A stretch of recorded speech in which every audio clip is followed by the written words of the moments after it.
স্বরাষ্ট্র উপদেষ্টা আজকে বলেছেন এই সরকারকে 5 বছর ক্ষমতায় তারা রাখতে চায়, দেশ নাকি রাখতে চায়।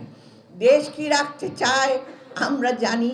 5 বছর থাকার মতো এই সরকারের কোনো অধিকার নেই, কেন তারা ইন্টারিম গভর্নমেন্ট অনেক কাজ করতে পারে না।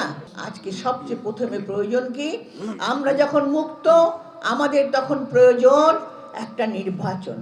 আমরা চাই জনগণের ভোটের অধিকার যেন ফিরে আসে। তাই আমরা বিএনপি কোনো সময় ক্ষমতার জন্য লালায়িত না।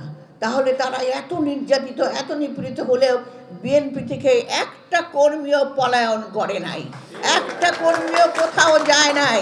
সারা জনগণের আস্থা আছে বিএনপির প্রতি। তাই বিএনপি নির্বাচনকে ভয় পায় না, কোনো কিছুকে ভয় পায় না।